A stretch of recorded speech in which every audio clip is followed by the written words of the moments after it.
Bênção pura, louvado seja o nome do nosso Deus e Pai. Abra sua Bíblia, por gentileza, por favor, no Evangelho segundo escreveu Lucas, no capítulo 10, por favor. Nós vamos fazer a leitura da palavra de Deus para o coração da gente nessa hora. Palavra do Senhor para nortear a nossa reflexão, nosso pensar e o nosso viver. Sejam todos muito bem-vindos à Igreja Presbiteriana das Américas, seja presencialmente ou pela internet. Cada presença, cada momento desse para nós é muito especial e nós oramos para que a bênção do Senhor esteja com você, onde quer que você esteja, em nome de Jesus. Evangelho de Lucas, capítulo 10, a partir do versículo 38, diz assim a palavra do Senhor: Indo eles de caminho, entrou Jesus num povoado, e certa mulher chamada Marta hospedou na sua casa. Tinha ela uma irmã. Qual o nome da irmã dela, hein? Maria. E esta quedava-se assentada aos pés do Senhor, a ouvir-lhe os ensinamentos.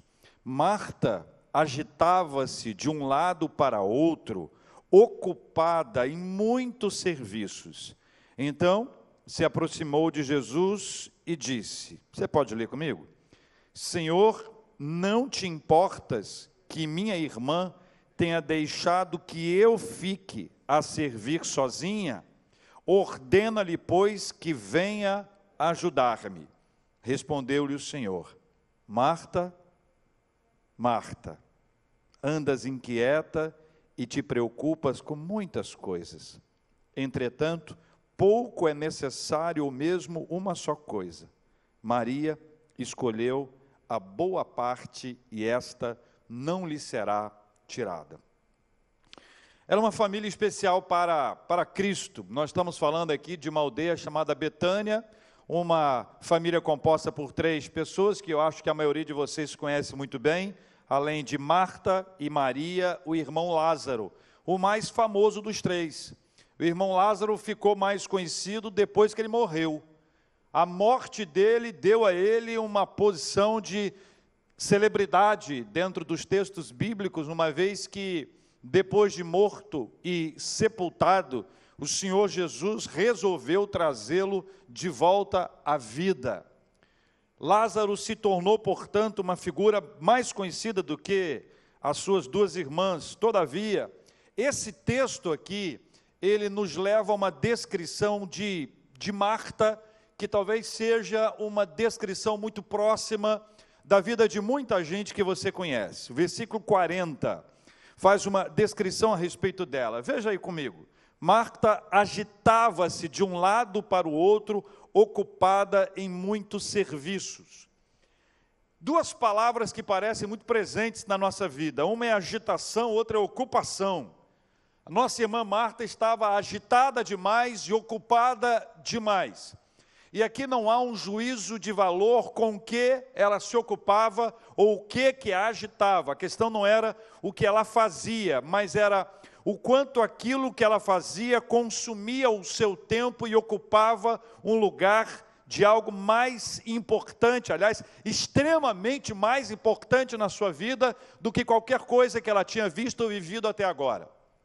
Então, a descrição que é feita a respeito dela, que Lucas faz, é que ela era uma mulher que estava, ou era, agitada e ocupada. Esqueça a figura feminina e pense no ser humano como alguém que se agita, que se ocupa com uma série de coisas, e volto a dizer, sem juízo de valor, se era importante, se não era importante. A questão não é essa, a discussão do texto não é se Marta era uma pessoa que trabalhava e Maria era alguém que ficava sem muitas responsabilidades em casa. O ponto não é esse, o ponto é que a agitação e a ocupação ocupava ou ocupou um lugar muito importante na sua vida, a ponto de fazê-la perder uma extraordinária oportunidade, que era estar ali diante de Jesus. Ou seja, Marta estava agitada demais, ocupada demais, para sentar-se perto de Jesus para ouvi-lo. Ainda que a sua correria fosse para servi-lo, ainda que o foco dela fosse, não, eu estou fazendo isso tudo aqui para servir a Jesus, a descrição do texto mostra que a escolha dela não foi a melhor. que ela não escolheu a boa parte, como o texto diz, ou a melhor parte, como eu digo hoje aqui. Então, se eu pudesse voltar ao passado, aliás, se você e eu pudéssemos voltar a Betânia, minutos antes da chegada de Jesus à casa dela, e a gente chegasse antecipadamente e dissesse para ela, seu Marta, é o seguinte, Jesus está vindo aí com o pessoal. O que é que você diria para ela, antes que Marta vivesse esta cena que foi descrita aqui agora? Qual seria a sua mensagem para ela? Que segredo você contaria para Marta que poderia fazê-la mudar de postura? Qual é a palavra que você poderia compartilhar com ela que faria com que ela mudasse a sua agitação e a sua ocupação, mudasse o ritmo daquele tempo para ficar agora sim escolhendo a melhor parte? Eu voltaria e diria baixinho, como eu gosto de dizer, Marta, escolha a melhor parte. E como toda pessoa agitada e ocupada demais, ela perguntaria, sobre o que você está falando? Não estou te entendendo, explica melhor. Eu falei, não dá tempo de explicar que ele está chegando. Marta, só guarda isso. Escolha a melhor parte. Escolha a melhor parte, Marta, porque a vida passa muito rapidamente. Não sabemos quanto tempo Jesus ficou na casa deles, mas sabemos o que fez Marta em boa parte desse tempo. Ela corria de um lado para o outro e estava ocupada em muitos serviços. Eu creio firmemente que havia boas razões para isso tudo. Uma das coisas mais complicadas é o trabalho de casa. Aliás, é um dos trabalhos mais árduos que existe, é o trabalho de casa. Infelizmente, durante muito tempo, quando alguém dizia, você trabalha, algumas mulheres diziam, não, ela não trabalha. Até que criaram o do lar. Mas qualquer pessoa, homem ou mulher, que tenha ficado na pandemia mais tempo em casa e tenha observado o quanto a casa dá trabalho, é uma coisa impressionante. Você arruma a casa, você leva um bom tempo para arrumar a casa e aparentemente a casa se desarruma, absolutamente sozinha. Parece que a casa é autônoma e em sua autonomia ela se desarruma. É impressionante como uma coisa que você deixa desse jeito e não tem mais ninguém na casa, aquilo sai do lugar e de alguma forma dá um trabalho impressionante. Todos nós sabemos o quanto este é um trabalho árduo, pesado, difícil, intenso, mas esse texto nos mostra o quanto algumas questões, elas acabam ocupando o lugar de maior importância na nossa vida. Não há como dizer que ela estava errada. As coisas de casa devem ser feitas, seja para acolher bem ou para oferecer alguma coisa, ainda que seja numa perspectiva exagerada ou perfeccionista. A questão não é o que ela fez, mas o que ela não fez. A discussão do texto não é o que ela fez, mas é o que ela não fez, e o que ela não fez é o que passa rapidamente.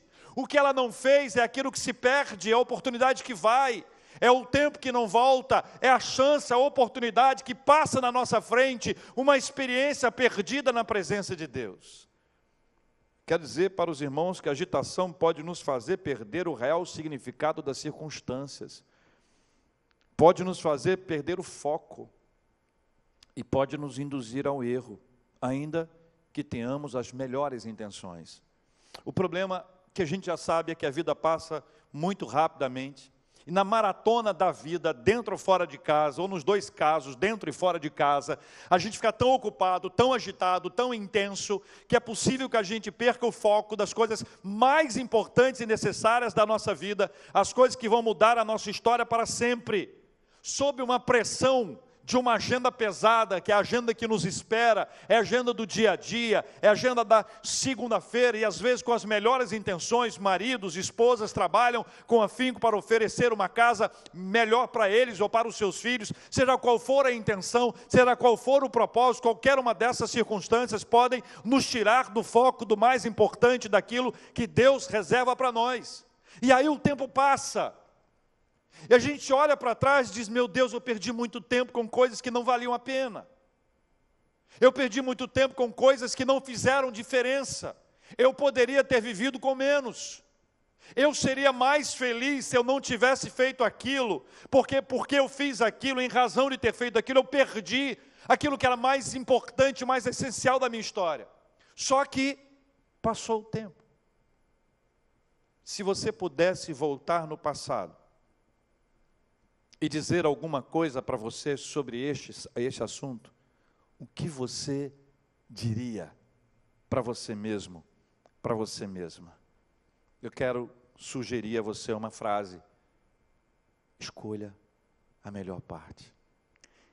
Olha para mim, se a gente soubesse antes a escolher a melhor parte no passado, nós não teríamos passado por coisas terríveis na nossa história. Nós não teríamos que administrar os problemas que nós precisamos administrar, ainda que nós venhamos no futuro a administrá-los sempre.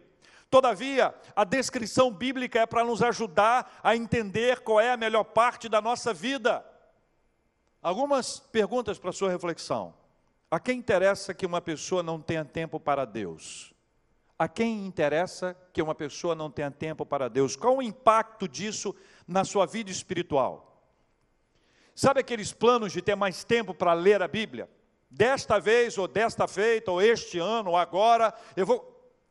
Sabe aquela história dizendo, não, eu preciso passar mais tempo com Deus, eu quero ficar mais em contemplação, eu quero ter mais tempo para oração, eu quero ter mais tempo para adoração ao Senhor, e esse tempo não chega.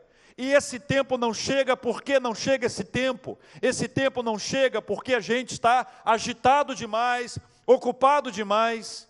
Em algumas ocasiões, se fôssemos francos mesmo, olho no olho, ocupado demais para Deus. Agitado demais para parar para orar. Agitado demais para ler a Bíblia. Escolha a melhor parte, porque a vida passa rapidamente. Escolha a melhor parte, porque a agitação e a ocupação em exagero podem influenciar a sua sensibilidade. Podem influenciar a sua sensibilidade. Versículo 40, que nós já inicialmente lemos aqui, eu volto a ler aqui. Marta agitava-se de um lado para o outro, ocupada em muitos serviços. A sequência dessa frase, ela mostra uma pessoa que perdeu a sensibilidade.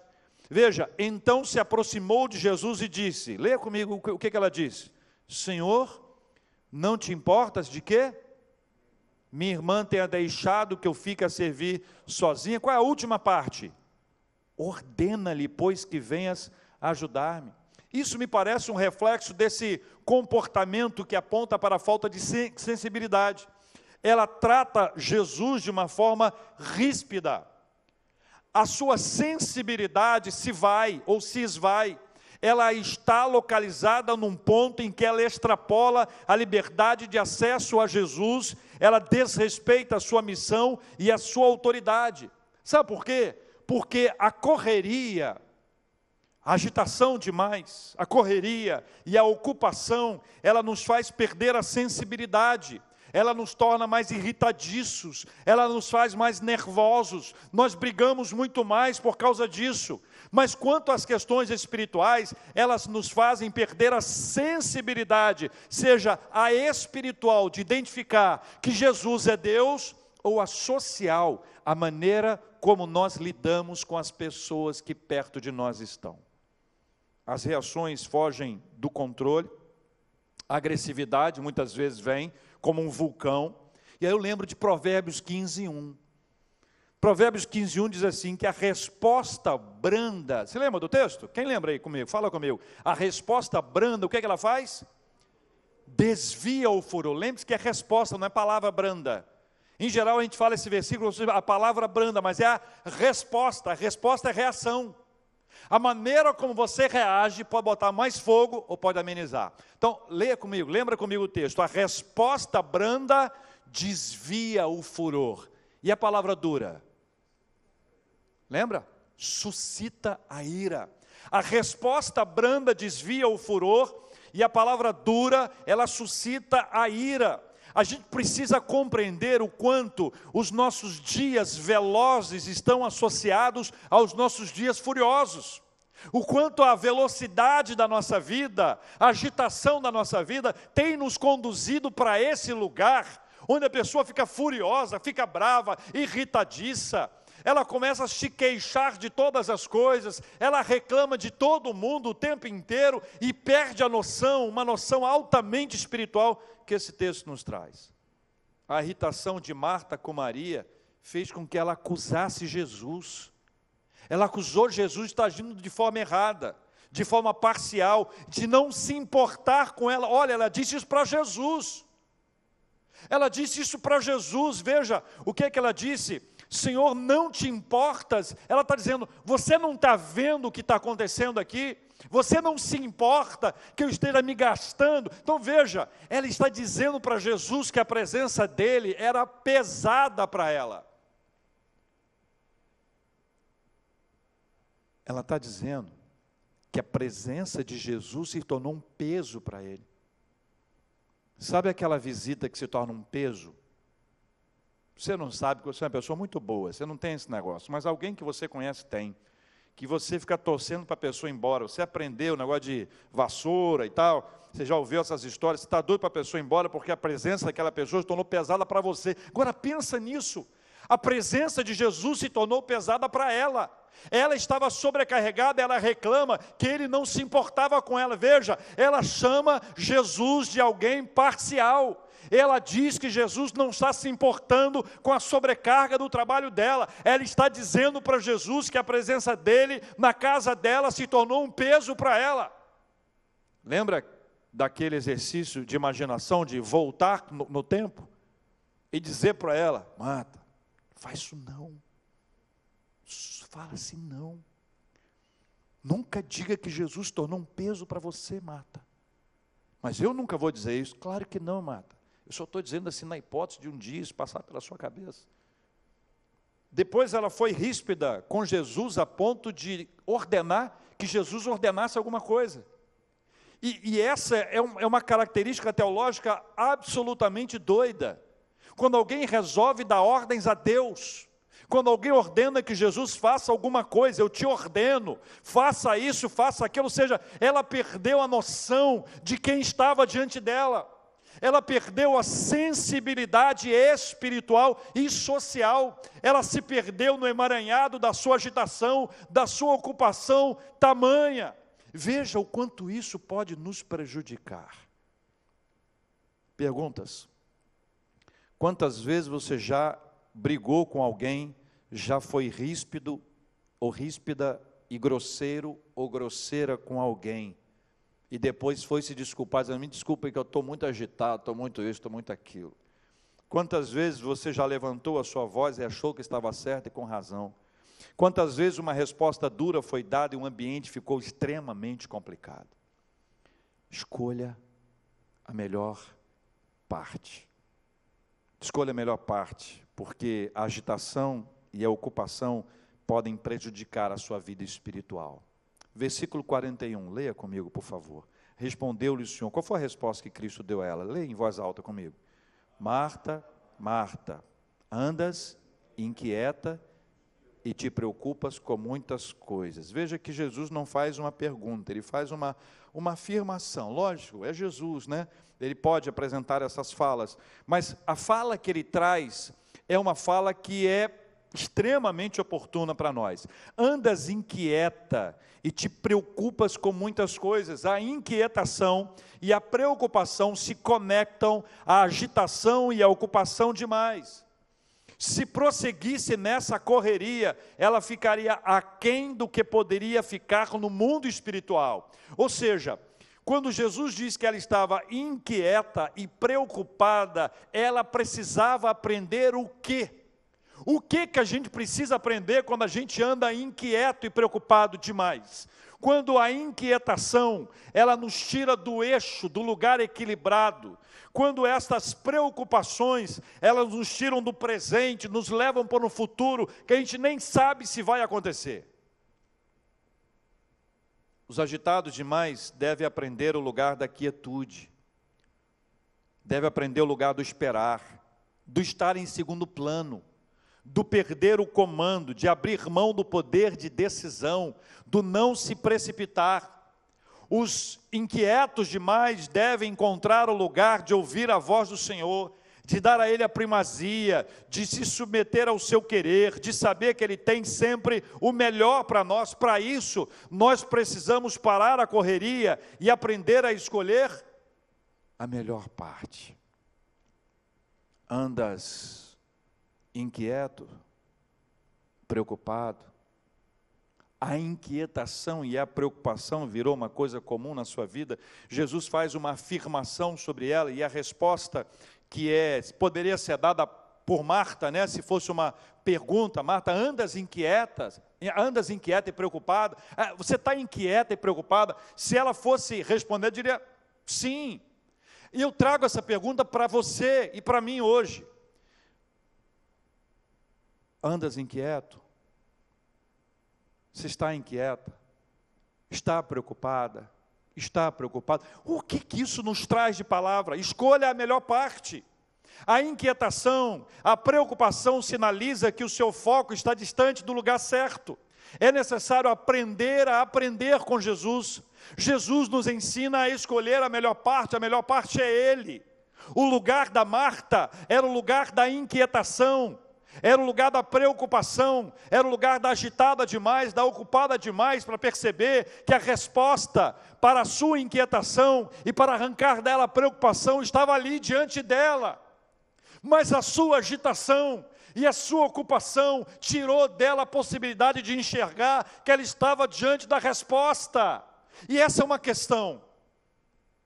A resposta para tirar da gente a inquietação, para arrancar da gente essa dose de preocupação excessiva, para tirar da gente essa agitação e essa ocupação, está em Jesus.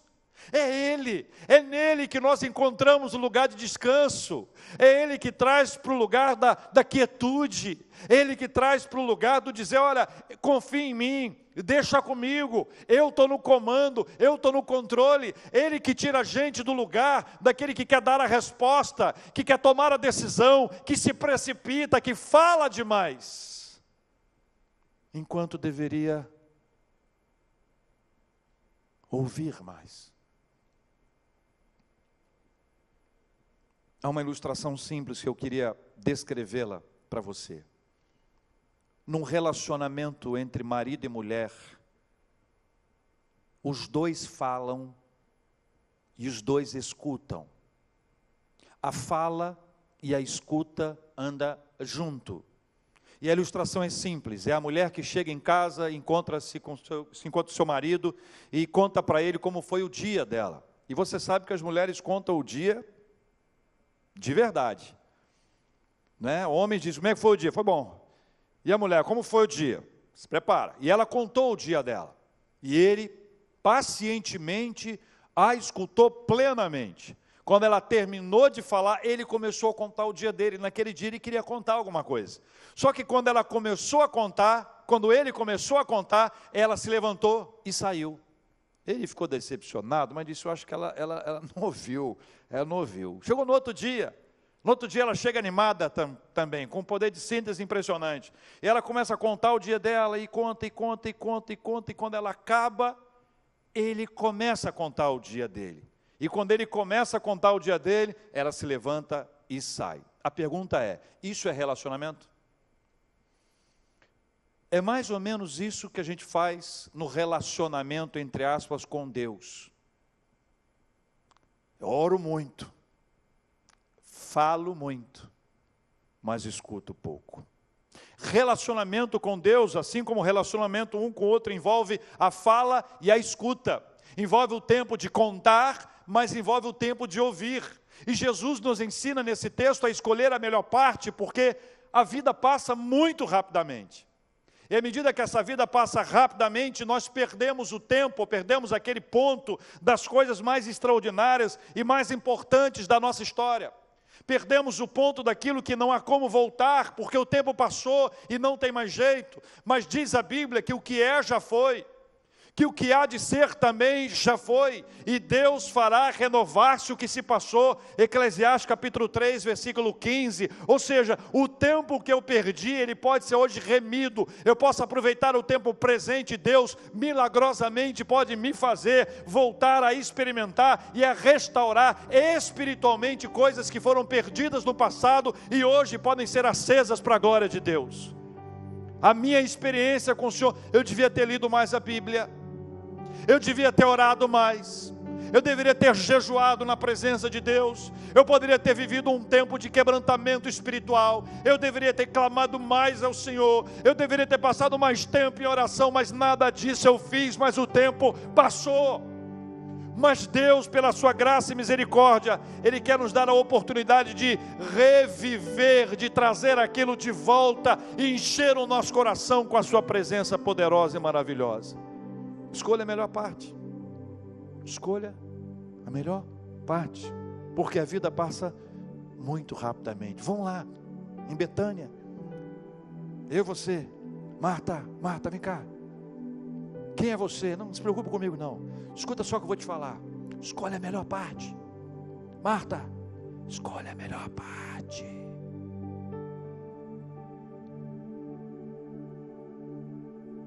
Escolha a melhor parte. Escolha a melhor parte. Essa agitação e essa ocupação em demasia pode tirar a sua sensibilidade espiritual e social. Pessoas com quem nós explodimos, pessoas com quem nós convivemos no trabalho, na família, na igreja e tratamos mal porque estamos correndo demais, agitados demais, nessa correria que nos leva a viver uma vida cheia de velocidade, mas também cheia de fúria. Escolha a melhor parte. Escolha a melhor parte.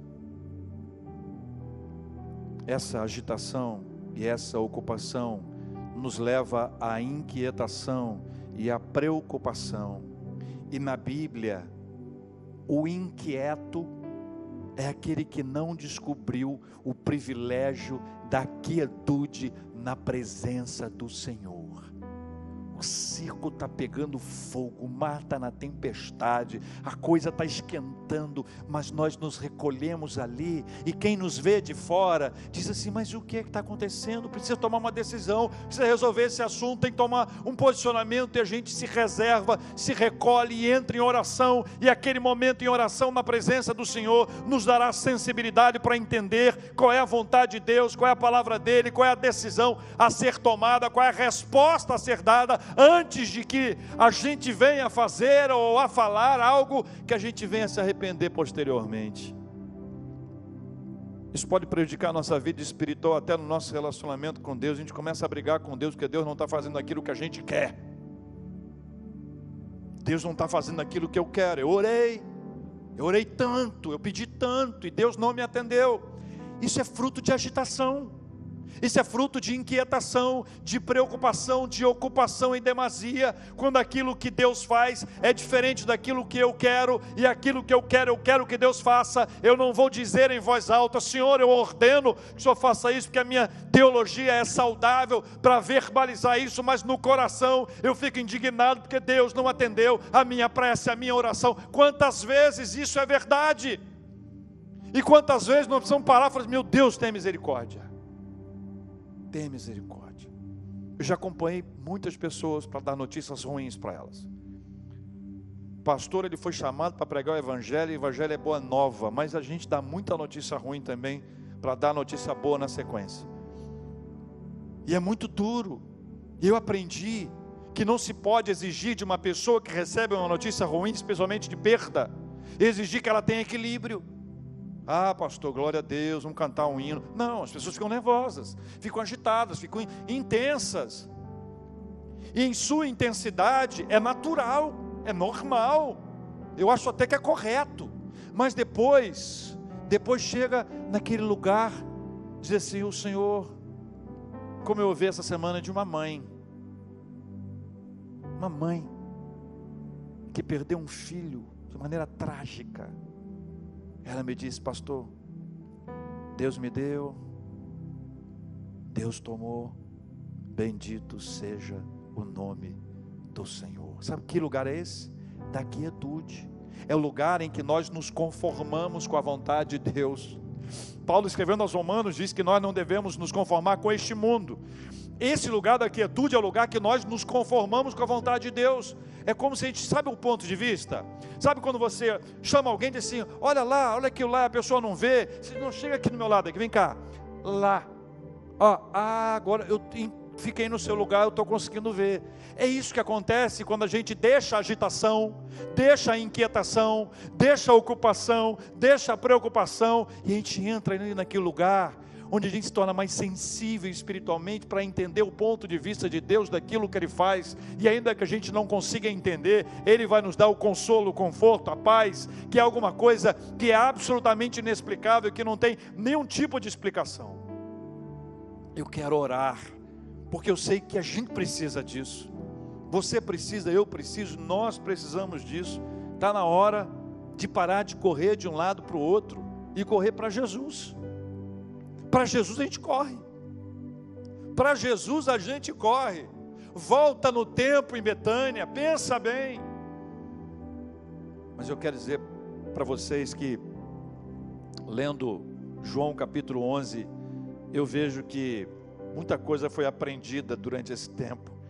Naquele texto do milagre da ressurreição de Lázaro, a gente vê uma Marta que permaneceu firme com a família apesar das diferenças. A gente vê o carinho de Jesus com eles, amor, amor. A busca de Marta por Jesus. Marta e Maria receberam a notícia, Jesus estava lá. Maria ficou sentada e Marta partiu para Jesus. A gente vê a fé nas palavras de Marta e vê também o seu raciocínio lógico quando ela disse que seu irmão estava morto já há 4 dias. Deus, ele foi trabalhando no coração de Marta e de Maria e de Lázaro, no seu e no meu. Mas tem que ficar nesse lugar da quietude. Para latino-americanos, muito difícil. Para pessoas que são ansiosas, mais difícil. Ansiosas e agitadas, mais difícil. O milagre é maior. Mas eu creio no poder de Deus. E você sabe que agitada demais, ocupada demais, inquieta e preocupada, isso não é vida para ninguém. Não é isso que Deus quer para você ou para mim. O que Ele quer para nós é que a gente escolha a melhor parte. O meu convite a você hoje é este.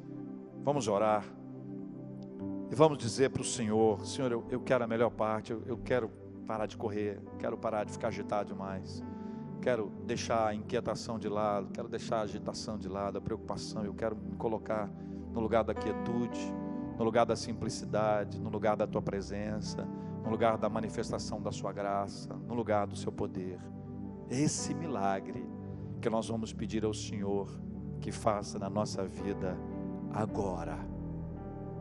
Vamos correr para Jesus?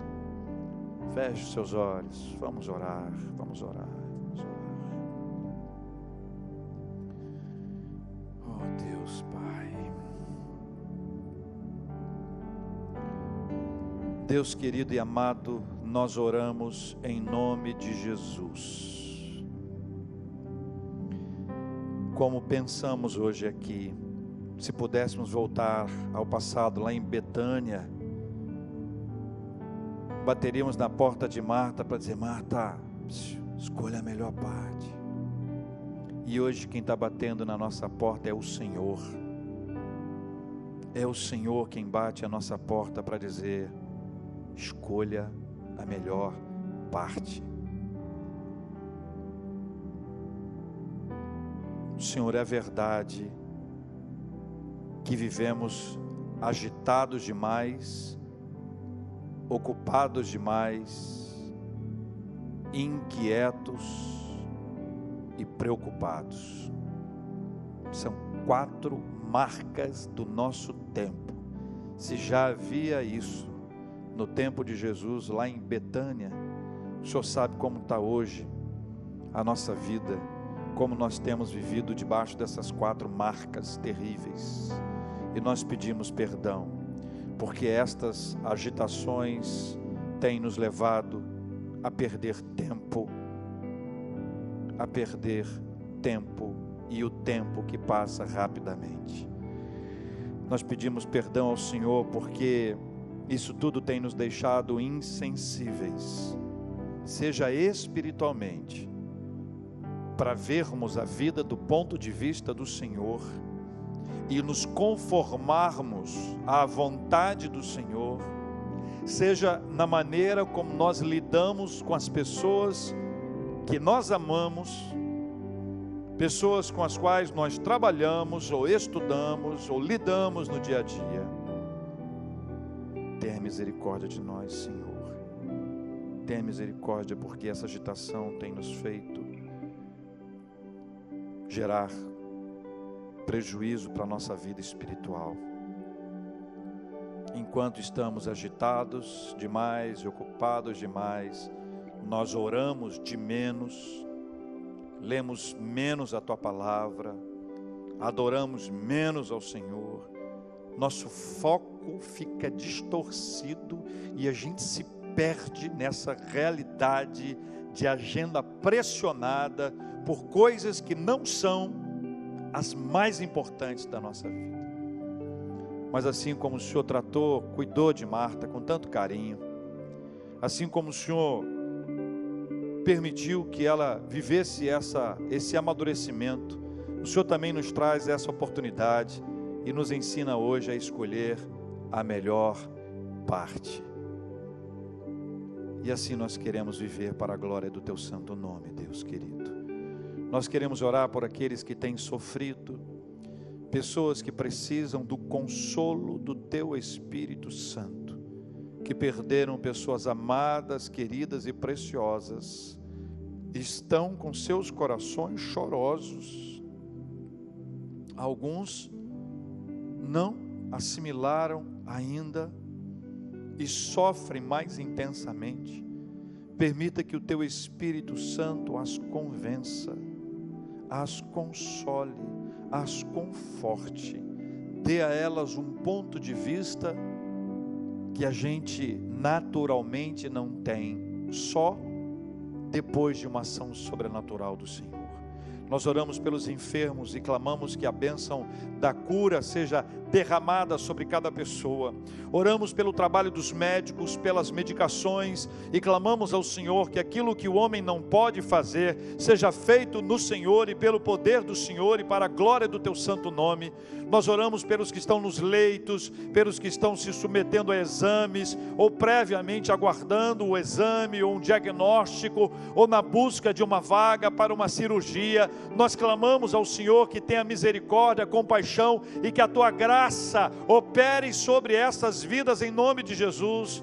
Nós oramos pelas famílias, ó Deus, e pedimos que cada lar, que cada família seja abençoada pelo Senhor. Oramos pela vida financeira e pedimos para que haja a provisão necessária, o sustento, uma porta nova de emprego, uma porta nova de negócio, um projeto de empreendedorismo. Abra as portas, Senhor, para a glória do Teu santo nome, e conduza-nos para que o nome do Senhor seja exaltado através das nossas vidas, em nome de Jesus.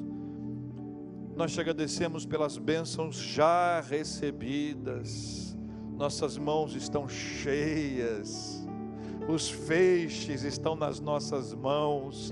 Nós somos agradecidos ao Senhor por tudo que já recebemos das Tuas mãos, e como aprendemos a orar, até pelo que nós não recebemos ainda, nós já estamos agradecendo, porque se for da vontade do Senhor, na hora do Senhor nós receberemos, e se não for da vontade do Senhor, receberemos a Tua paz. Então, para nós é gratidão antecipada, porque nós vivemos em orações e súplicas com ações de graças, como diz a Tua palavra. Muito obrigado pelos aniversariantes de vida, aniversariantes de casamento. Muito obrigado pela Tua palavra, pelo Teu poder, pela manifestação do Senhor em nossa vida. Nós te agradecemos por todas as bênçãos recebidas até aqui, e por todas que nós receberemos, em nome do Senhor Jesus. Amém. Vamos ficar de pé, meus irmãos.